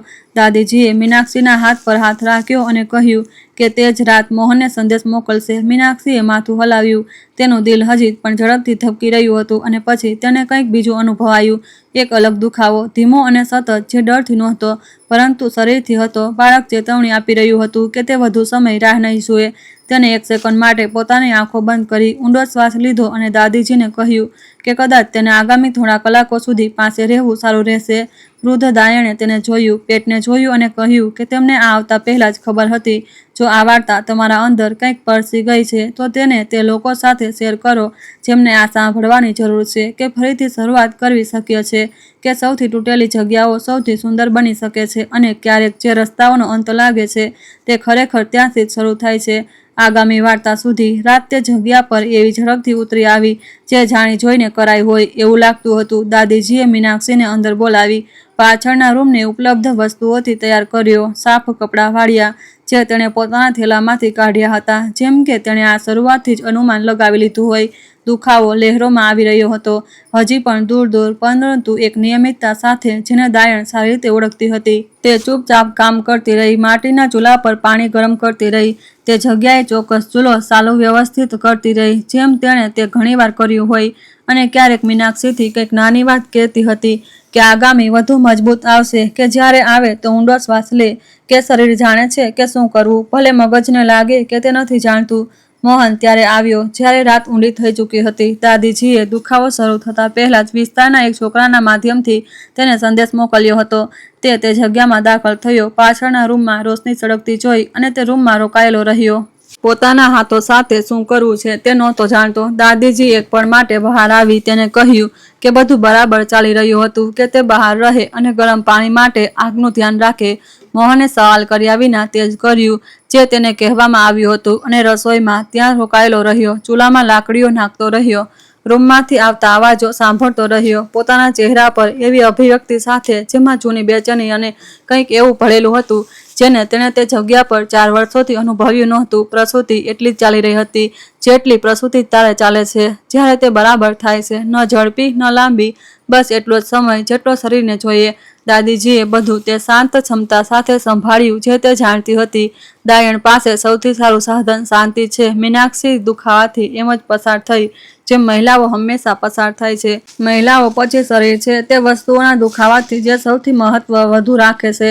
પકડતા, શ્વાસ લેતા, હાર માનતા. જ્યારે શરીર હાર માનવા કહેતું હતું અને જ્યારે બાળકના રડવાના અવાજે પરોઢની ચૂપકીદીને ચીરી નાખી, પાતળી અને મજબૂત અને સંપૂર્ણપણે નવી. દાદીજી તે રાત પહેલીવાર મુસ્કુરાઈ, એક એવી મુસ્કાન સાથે જેમાં એક સાથે રાહત અને ઉત્સવ હતો. તે એક નાની છોકરી હતી, પ્રયાસથી જાંબલી રંગની મુઠ્ઠીઓ બંધાયેલી હતી, જેમ કે તે પહેલાથી જ લડવા માટે તૈયાર હોય. દાદીજીએ તેને એક સાફ કપડામાં લપેટી અને મીનાક્ષીની ગોદમાં રાખી જે તે કરચલીવાળા અને સાચા ચહેરાને જોઈ રહી હતી, એવી અભિવ્યક્તિ સાથે જેનું કોઈ ભાષામાં કોઈ નામ નહોતું.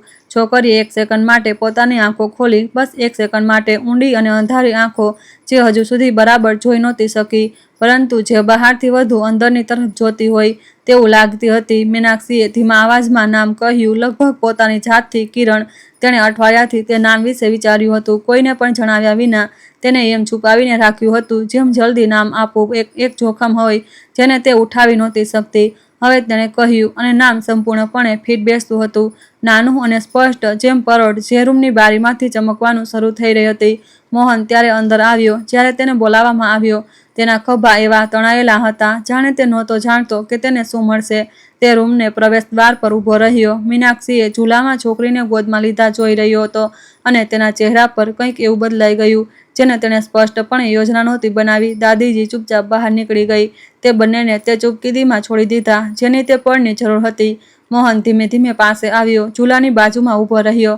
છોકરીને તે આંખોથી જોઈ રહ્યો હતો જેમણે 4 વર્ષ પહેલા આવા જ રૂમને જોયો હતો અને તે જ વસ્તુ નહોતી જોઈ. મીનાક્ષીએ કંઈ ન કહ્યું, તેને પણ નહીં, પરંતુ જ્યારે છોકરીએ પોતાની નાની મુઠ્ઠી તેની તર્જની આંગળીની આસપાસ અનાસાએ બંધ કરી લીધી તો મોહન એક લાંબા સમય સુધી બહુ શાંત રહ્યો, જે કોઈ પણ શબ્દ કરતાં વધુ સમય સુધી ચાલ્યો હશે.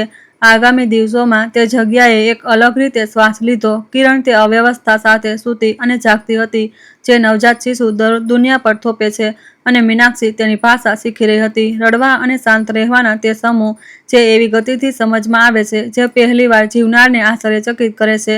દાદીજી દરરોજ સવારે આવતી હતી, શીખવતી હતી, મદદ કરતી હતી, તપાસ કરતી હતી કે બંને ઠીક છે.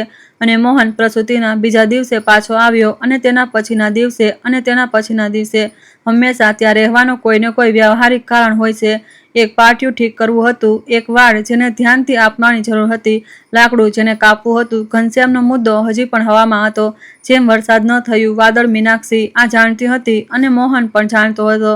અમે બંનેની વચ્ચે આ જાગૃતિ હતી. તે માણસના વધુ નક્કર પગલાં લેતા પહેલા તેને હલ કરવાની જરૂર હતી. એક સવારે જ્યારે બંને આંગણામાં હતા, તે કિરણને દૂધ પીવડાવી રહી હતી. સ્થળની બેન્ચ પર બેઠી હતી અને તે પાછળનો ફાટક ઠીક કરી રહ્યો હતો. મોહને કહ્યું કે તે સપ્તાહ શહેર જશે અને રજિસ્ટ્રી કાર્યાલયમાં ઔપચારિક રીતે આ નોંધ કરાવશે કે સંપત્તિ વેચાણ માટે નહોતી, કે એક અધિકૃત નિવાસી હતો અને કોઈ પણ કાયદાકીય પડકારને જવાબ યોગ્ય દસ્તાવેજો સાથે આપવામાં આવશે. તેણે આ તે વ્યવહારિક અવાજમાં કહ્યું હતું જેમ કોઈ તકનીકી સમસ્યા હલ કરી રહ્યું હોય, પરંતુ મીનાક્ષી શબ્દોની નીચે છુપાયેલા અર્થને સમજી ગઈ. તે રોકવાનો નિર્ણય કરી રહ્યો હતો, તે જગ્યાનો નિર્ણય કરી રહ્યો હતો, તે કોઈક રીતે હજુ સુધી નામ ન અપાયેલા તે બે લોકોના નિર્ણય કરી રહ્યો હતો જે ત્યાં આશા વિના આવ્યા હતા અને કંઈક એવું જગાડ્યું હતું જે 4 વર્ષોથી સૂતેલું હતું. શેઠ ઘનશ્યામને એક સપ્તાહ પછી રજિસ્ટ્રી સૂચના મળી. તેની પ્રતિક્રિયા ચીડ હતી જે શહેરમાં તે જગ્યાની અનિયમિત સ્થિતિ, તે મહિલા વિશેની અફવાઓના રૂપમાં પહોંચી જેણે બીજાઓની સંપત્તિ પર કબજો કરી લીધો હતો. પરંતુ અફવા કાયદાકીય કાર્યવાહીના સમર્થન વિના ફક્ત ઘોઘાટ છે અને ઘોઘાટ વિખેરાઈ જાય છે. દાદીજી જે 20 કિલોમીટરના દાયરામાં બધાને જાણતી હતી, તેમણે આ સ્પષ્ટ કરી દીધું. જેને પણ સાંભળવું હતું તે સ્થિતિ સંપૂર્ણપણે નિયમિત થઈ ગઈ હતી કે મોહન માલિક હતો અને તેણે રહેવાની પરવાનગી આપી હતી અને ઘનશ્યામ પોતાના સ્વાર્થ માટે દબાણ કરી રહ્યો હતો. સાચી વાત ખોટી કરતાં વધુ ધીમે ફેલાતી હતી, જેમ કે હંમેશા થાય છે, પરંતુ તે ફેલાઈ રહી હતી. કિરણના જન્મ પછીનો મહિનો મીનાક્ષી માટે સૌથી વ્યસ્ત હતો. છોકરીની દેખભાળ હતી જે સતત અને જોરદાર હતી અને કોઈ પણ વસ્તુથી સંપૂર્ણપણે અલગ હતી તે જે તેણે પહેલાં કરી હતી. બગીચો હતો જેને ધ્યાન આપવાની જરૂર હતી, ભલે તે થાકેલી હોય, કારણ કે જમીન થાક નથી સમજતી અને છોડ રાહ નથી જોતા. દાદીજીની જડીબુટ્ટીઓ વિશેની શિક્ષાઓ હતી જે વૃદ્ધ દાયણ એક કોમળ તેજી સાથે આપતી હતી, જે જાણતી હતી કે એક વ્યક્તિના માથામાં રાખેલું જ્ઞાન બહુ નાજુક હોય છે. અને મોહનની તનમાં સરળ સહાયતા હતી જે હવે દરરોજ કોઈ પણ વ્યવહારિક બહાના વિના આવતો હતો, જે રોકાતો હતો, જે મદદ કરતો હતો, જે ક્યારેય આંગણામાં કિરણને ગોદમાં લીધા બેસી જતો હતો જ્યારે મીનાક્ષી બગીચામાં કામ કરતી હતી. તે સ્વાભાવિક રીતે જે કોઈ પણ વાતચીત વિના આવી ગઈ હતી. એક બપોરે મીનાક્ષી લોબિયાની ક્યારીની વચ્ચે રોકાઈ, હાથમાં ખુરપી અને સાડી ઘૂંટણ સુધી માટીમાં સડી રહી હતી અને મોહનને જોયો. થડની બેન્ચ પર બેઠો હતો. કિરણ તેની બાહોમાં સૂતી હતી. છોકરીનું માથું તેની પહોળી બાહ પર ટકાયેલું હતું, જેમ તે દુનિયાની સૌથી સુરક્ષિત જગ્યા હોય. તેણે આ નહોતું જોયું કે તે તેને જોઈ રહી હતી. તેની આંખોમાં છોકરી પર નીચી હતી, એક એવી અભિવ્યક્તિ સાથે જેને મીનાક્ષીએ તેમાં ક્યાંય નહોતી જોઈ. ખુલ્લી હતી તે કવચ વિના, જેને તે દરેક બીજા પળે પહેરતો હતો. તે થોડીવાર સુધી ઊભી રહી. તેને તે માપી ન શકી. ખુરપી હવામાં રોકાયેલી હતી. પોતાના અંદર કંઈક એવું અનુભવી રહી હતી જે તે વસ્તુઓની શાંત દ્રઢતા સાથે બેસી ગયું હતું જે સાચી હોય છે. વાતચીત ચાંદની રાતમાં થઈ જ્યારે કિરણ 1 મહિનાની થઈ ગઈ અને ઝૂલામાં સૂઈ રહી હતી. જ્યારે તે બંને વરંડામાં ચા પી રહ્યા હતા, મોહને કહ્યું કે તે ઈચ્છતો હતો કે રોકાય, અસ્થાયી રૂપે નહીં, ન બીજી જગ્યા મળે ત્યાં સુધી, ખરેખર એક સ્થાયી નિવાસી તરીકે રોકાય, તે જગ્યાનો ભાગ બનીને જેને તેણે પોતે જગાડવામાં મદદ કરી હતી. તેણે આ કહેતા સામેની તરફ જોયું, આંગણા તરફ જે ચાંદનીથી ચમકી રહ્યું હતું. તે સીધા અવાજમાં જે તેની મુશ્કેલ વાતો કહેવાનો રસ્તો હતો. મીનાક્ષી એક પળ માટે શાંત રહી. બંને હાથોથી પ્યાલો પકડેલી હતી. તે શબ્દોનું વજન અને પોતાના ખુદના જવાબનું વજન અનુભવી રહી હતી જે બની રહ્યો હતો. તેણે કહ્યું કે તે રોકાશે, પરંતુ તેણે આ પણ કહ્યું કે તેને એ સમજવાની જરૂર હતી કે આનો તેના માટે શું મતલબ હતો, કે તે એવા ઘરમાંથી નીકળી હતી જ્યાં તેની કોઈ અવાજ નહોતી, જ્યાં તેની કોઈ જગ્યા નહોતી, જ્યાં તેને અદ્રશ્ય રહેવાનું શીખ્યું હતું અને તેની કોઈ પણ એવા રૂમમાં પાછી નહોતી જઈ શકતી, ભલે તે બહારની કેટલી પણ સારી કેમ ન હોય. મોહન તેની તરફ વળ્યો અને કહ્યું કે તે આ જાણતો હતો કે તેણે પહેલા દિવસથી જ આ તેમાં જોયું હતું અને તે કંઈક એવું નથી આપી રહ્યો જે તેણે કહ્યું કે જગ્યા હવે તેની આટલી છે જેટલી તેની, કે તેણે ત્યાં જે કામ કર્યું હતું તે કોઈ પણ દસ્તાવેજ કરતાં વધુ બોલે છે અને તે તેની સાથે જે બનવા ઈચ્છતો હતો તેમાં બંનેને ઊભા રહેવું જોઈએ, એકબીજાની ઉપર નહીં. મીનાક્ષીએ દરેક શબ્દને તે ધ્યાનથી સાંભળ્યું, જે સાંભળવા કરતાં ક્યાંય વધુ હતું. માપતા, તપાસતા, તે ઝાડને શોધતા જેની તેની આશા રાખવાનું શીખવામાં આવ્યું હતું. તેને કોઈ ન મળ્યો. જીવન તે ધૈર્ય સાથે વ્યવસ્થિત થતું ગયું જેની સારી વસ્તુઓની જરૂર હોય છે. મોહન શહેરથી વધુ તે જગ્યા પર સમય વિતાવવા લાગ્યો. પોતાની સાથે વધુ સારા ઓજારો, નવા બીજ, તે મરામત માટે સામગ્રી લાવતો રહ્યો જેની ઘરને હજી પણ જરૂર હતી. બગીચો 2 ગણો થઈ ગયો. બંને સાથે કામ કરવાથી અને પાસેના શહેરના બજારમાં પહેલી વેચાણથી થોડો પરંતુ વાસ્તવિક પૈસો આવ્યો, જેને મીનાક્ષી રસોઈના એક ડ્રોઅરમાં એક બંધ કાચમાં રાખતી હતી. તે ગંભીરતા સાથે જેણે પોતાના જીવનમાં ક્યારેય એક પૈસો પણ નિયંત્રિત નહોતો કર્યો. દાદીજી શીખવતી અને નિગરાની કરતી હતી અને ક્યારેક તે મુસ્કાન સાથે માથું હલાવતી હતી, જે આ જોઈ રહી હતી કે બરાબર તે જ થઈ રહ્યું છે જેની તેમને અપેક્ષા હતી. શેઠ ઘનશ્યામે મહિનાઓ પછી એકવાર ફરી કોશિશ કરી, વધુ ઊંચા પ્રસ્તાવ અને વધુ આક્રમક ભાષા સાથે. એક સવારે એવી હવામાં તે જગ્યા પર પહોંચ્યો જાણે તે અંતિમ અવસર આપી રહ્યો હોય. તેણે મોહન અને મીનાક્ષીને બગીચામાં એક સાથે કામ કરતા જોયા. કિરણ કેરીના વૃક્ષની છાયામાં એક પુડાની ટોકરીમાં સૂતી હતી અને દાદીજી વરંડામાં બેઠી હતી જાણે તે પહેરો આપી રહી હોય.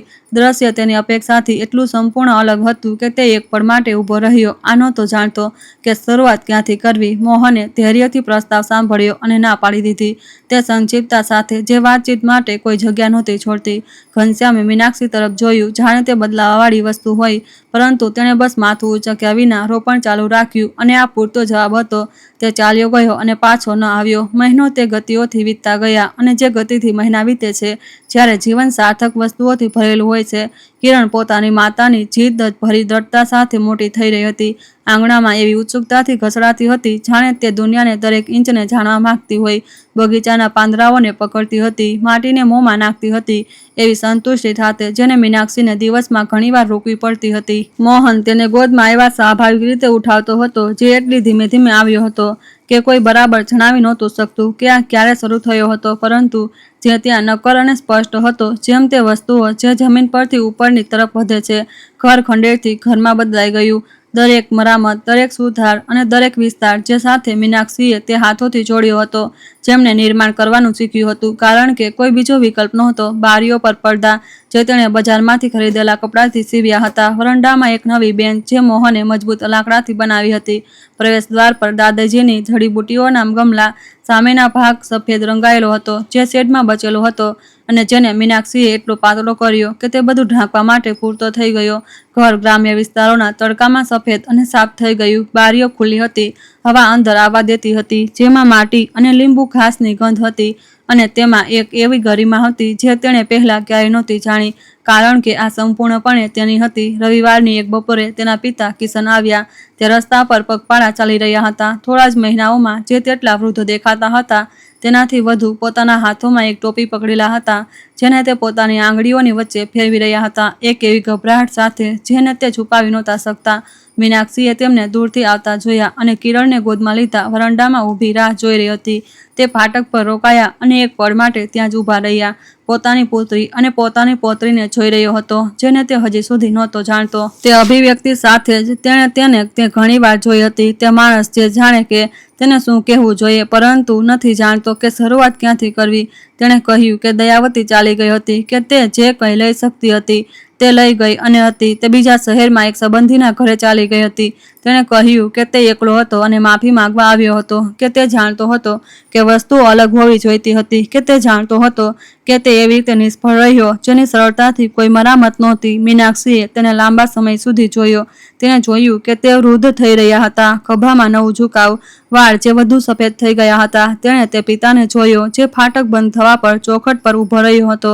તેણે તે માણસને પણ જોયો જે પગપાળા કાચના રસ્તા પર માફી માંગવા આવ્યો હતો અને આ પોતાની મેળે કંઈક એવું માગતું હતું જે હવે ગુસ્સો નહોતો. તેણે આ ન કહ્યું કે બધું ઠીક હતું, કારણ કે એવું કંઈ નહોતું અને કદાચ હજી પણ ઘણો સમય સુધી એવું નહીં હોય, પરંતુ તેણે ફાટક ખોલ્યો અને કહ્યું કે અંદર આવી શકે છે, કે ચા બની રહી હતી અને કિરણનો હજી સુધી કોઈ દાદા નહોતો. કિશન ભીની આંખો સાથે ફાટકમાંથી પસાર થયા અને પોતાની પૌત્રીની સામે તે ચહેરા સાથે ઊભા રહ્યા જેમ કોઈ એવી વસ્તુ પ્રાપ્ત કરી રહ્યું હોય જેનો તે હકદાર નથી, જાણતો, અને તેનાથી ઉપહાસ વધુ મોટો થઈ જાય છે. તે જ બપોરે જ્યારે સૂરજ ડૂબી રહ્યો હતો અને આંગણાને સોનેરી રંગ આપી રહ્યો હતો, મીનાક્ષી કિરણને ગોદમાં લીધા વરંડામાં બેઠી હતી અને બાજુમાં મોહન હતો અને તેને તે જ ધીમી ગતિથી ચારે તરફ જોયું જેમ કોઈ એક પળને યાદ કરવાની કોશિશ કરી રહ્યો હોય. લીલોછમ અને ઉદાર બગીચો, જૂનું કેરીનું વૃક્ષ જે ફળ આપતું રહેતું હતું, દાદીજીની જડીબુટ્ટીઓ હવાને સુગંધ કરી રહી હતી, સફેદ ઘર, ખુલ્લી બારીઓ સાથે અને તે લોકો અને દરેક કોઈ પોતાની હાર અને ફરીથી શરૂઆતની વાર્તા સાથે તે જગ્યા પર એક સાથે જમા હતા જે ક્યારેય ફક્ત ત્યજી દેવાયેલી અને શાંત હતી. તેણે તે સવાર વિશે વિચાર્યું જ્યારે તે બીજા ઘરમાંથી એક જૂના સુટકેસ અને 8 મહિનાની ગર્ભવતી કોઈ મંજિલ વિના નીકળી હતી.